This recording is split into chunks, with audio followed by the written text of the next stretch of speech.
बिस्मिल्लाहिर्रहमानिर्रहीम। अस्सलाम वालेकुम। उम्मीद करता हूँ आप सब खैरियत से होंगे। आज जो टॉपिक हम कवर करने जा रहे हैं उसका नाम है basic terms of English literature, जिसको लिटरेरी डिवाइसेस भी कहा जाता है इंग्लिश लिटरेचर में। तो सबसे पहला है करेक्टराइजेशन। अब करेक्टराइजेशन क्या है? The process of developing and describe characters in a story. जो प्रोसेस है डेवलप करना स्टोरी को और डिस्क्राइब करना करेक्टर्स को स्टोरी में, उसको करेक्टराइजेशन कहा जाता है। करेक्टर्स बहुत इंपॉर्टेंट रोल प्ले करते हैं स्टोरी को बिल्ड करने में और इम्पॉर्टेंट पार्ट है स्टोरी का। उसके बाद आ जाता है कॉन्फ्लिक्ट, द स्ट्रगल और problem that drives the plot of story. अब स्ट्रगल और प्रॉब्लम भी बहुत इंपॉर्टेंट रोल्स हैं स्टोरी में, क्योंकि ये होंगे तो फिर स्टोरी चलेगी, स्टोरी का प्लॉट क्रिएट होगा। अब प्रोटैगनिस्ट है, उसकी स्ट्रगल और प्रॉब्लम को बयान किया जाता है स्टोरी में अक्सर। और प्रोटैगनिस्ट कहते हैं मेन कैरेक्टर को कहते हैं। उसके बाद आ जाता है climax, the turning point of the most intense part of a story where the conflict reaches its peak.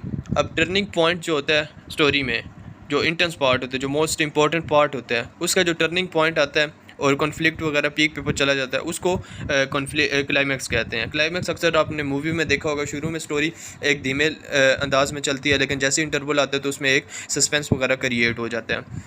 उसके बाद आ जाता है resolution, the point in a story where the conflict is resolve. ये एक ऐसा पॉइंट होता है स्टोरी में जहाँ पे कॉन्फ्लिक्ट वगैरह जितने भी प्रॉब्लम्स और स्ट्रगल फेस होते हैं उसका सोल्यूशन निकल आता है, यहाँ पे हल वगैरह निकल आता है। उसके बाद आ जाता है डायलॉग, कन्वर्सेशन। डायलॉग एक बहुत इंपॉर्टेंट फिनोमेना है स्टोरी में, क्योंकि करेक्टर्स के दरमियान जो कन्वर्सेशन होती है लिटरेरी वर्क मतलब लिटरेचर में उसे डायलॉग कहते हैं। उसके बाद नरेटर वो होता है जो स्टोरी को सुना रहा होता है, स्टोरी को एक्सप्लेन कर रहा होता है। अब इसमें ये करेक्टर भी हो सकता है, कोई मेन करेक्टर भी हो सकता है, प्रोटैगनिस्ट भी हो सकता है, या फिर माइनर करेक्टर भी हो सकता है स्टोरी में। उसके बाद आ जाता है point of view, the perspective from which a story is told. अब किस पर्सपेक्टिव में स्टोरी को बताया गया, फर्स्ट पर्सन पर्सपेक्टिव में बताया गया या थर्ड पर्सन में बताया गया, ये डिपेंड करता है ऑथर्स पे। उसके बाद आ जाता है फोरशैडोइंग उसको कहते हैं जो क्लूज़ वगैरह और हिंट्स वगैरह दिए जाते हैं रीडर को कि इससे आगे स्टोरी में क्या होगा। मतलब आपको पहले ही पता चल जाता है हिंट्स वगैरह के थ्रू, क्लूज़ वगैरह के थ्रू कि स्टोरी में आगे क्या होने वाला है। उसके बाद आ जाता है mood, the emotional atmosphere created by the author's. अब ऑथर्स ने जो चॉइस ऑफ वर्ड्स, सेटिंग वगैरह, टोन वगैरह यूज़ करके जो इमोशनल एटमॉस्फेयर माहौल बनाया हुआ है उसको मूड कहते हैं। अब ये ऑथर्स के वर्ड्स वगैरह ऑथर्स की चॉइस पर डिपेंड करता है कि वो किस तरह के वर्ड्स इस्तेमाल करता है, किस तरह की सेटिंग और टोन वगैरह इस्तेमाल करता है और किस पर्सपेक्टिव में वो इमोशनल एटमॉस्फेयर क्रिएट करता है। ये मूड डिपेंड करता है ऑथर्स पर। उसके बाद जाता है टोन। अब the author's attitude towards the subject of the story. Story में जो सब्जेक्ट है उसके रिलेटेड ऑथर का क्या एटीट्यूड है, क्या बिहेवियर है, किस वे में उसे ट्रीट कर रहा है, किस वे में उसे चला रहा है, वो पॉजिटिव वे में या नेगेटिव वे में, उसको कहते हैं टोन। अब ये डिपेंड करता है ऑथर के एटीट्यूड पे। हाइपरबोल के एग्जैगरेटेड लैंग्वेज। अब ये एक ऐसी लैंग्वेज होती है जिसे रीडर को अपनी तरफ खींचना होता है, बढ़ा चढ़ा कर चीज़ों को पेश करना होता है, अटेंशन गेन करने के लिए रीडर की ये एक टेक्निक होती है ऑथर की तरफ से, ऑथर्स की तरफ से। उसके बाद आ जाता है हाइपरबोल अभी मैंने बताया। अच्छा, onomatopoeia, words that imitate the sound that represent like buzz और क्लैंग। अब ये एक ऐसे वर्ड्स होते हैं जो नकल करते हैं, ऐसी आवाज़ें होती हैं जो नकल करती हैं ऐसे आवाज़ों को जो ओरिजिनल होती हैं, ओरिजिनल वॉइसेस होती हैं, रियल में लाई करती हैं, तो उसको ओनोमोटोपिया कहा जाता है। उसके बाद जाता है पर्सोनिफिकेशन ये है कि लिविंग थिंग्स की क्वालिटीज़ को आप जब नॉन लिविंग थिंग्स को देते हो, लिविंग थिंग्स की क्वालिटीज़, तो उसको पर्सोनिफिकेशन कहा जाता है। ठीक है। एल्यूजन क्या है?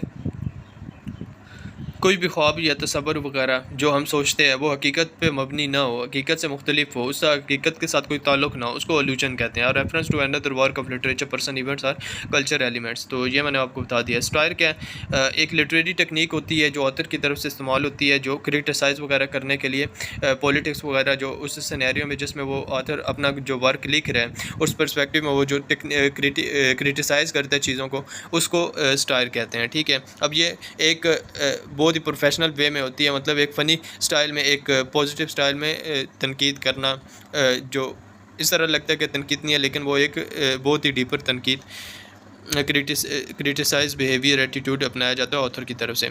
ऑक्सीमोरन क्या? कॉम्बिनेशन ऑफ कॉन्ट्राडिक्टरी और opposing words for a unique technique like bitter sweet. अब ये अपोजिट वर्ड्स होते हैं, कॉन्ट्राडिक्टरी कहते हैं दो अपोजिट वर्ड्स को या फिर अपोजिट स्टेटमेंट्स वगैरह को, जो जिनका मतलब अपोजिट होता है एक दूसरे के। जिस तरह एग्जांपल दी हुई है बिटर स्वीट, बिटर का अलग मतलब और स्वीट का अलग मतलब है। उसके बाद आ जाता है पैराडॉक्स, आ जाता है a statement that seems contradictory. अब ये स्टेटमेंट्स होती हैं जो कॉन्ट्राडिक्टरी, एक दूसरे के अपोजिट दिखती हैं, लेकिन बहुत ही डीपर मीनिंग, बहुत ही डीपर मीनिंग, ट्रुथ वगैरह कन्वे कर रही होती हैं, रिवील करती हैं। इमेजरी क्या है? इमेजरी ऑथर्स की तरफ से पिक्चर्स वगैरह the vivid and descriptive language इस्तेमाल होती है ऑथर की तरफ से, जो रीडर के माइंड में पिक्चर्स बनाती हैं, मेंटल पिक्चर्स क्रिएट करती हैं, ठीक है। पैरेललिज्म क्या है? The use of similar grammatical structure और आइडियाज टू रिदम को बैलेंस करने के लिए जो आइडियाज और ग्रामेटिकल स्ट्रक्चर सिमिलर होते हैं वो इस्तेमाल किए जाते हैं ऑथर्स की तरफ से। एलिगोरिक है स्टोरी, पोइम और image that has a hidden meaning. अब जो स्टोरी, किसी भी चीज़ का लेसन वगैरह जो हिडन मीनिंग होता है उसको एलिगोरी कहते हैं। स्टोरी होगी, पोइम हो गया और इमेज हो गया, उसके जो हिडन मीनिंग होते हैं उसको एलिगोरी कहते हैं। आई होप आपको ये वीडियो वगैरह पसंद आई होगी। ये मेरा पहला लेक्चर था यूट्यूब पे, तो इंशाल्लाह ताला इससे भी इम्प्रूव करने की कोशिश करूँगा, चीज़ों को बहुत डीपर एक्सप्लेन करने की कोशिश करूँगा। तो उम्मीद है कि आपको ये वीडियो पसंद आई होगी। Thank you so much for watching. Like और सब्सक्राइब लाजमी कीजिएगा चैनल को, वीडियो को लाजमी शेयर कीजिएगा अपने फ्रेंड्स वगैरह के साथ। Thank you.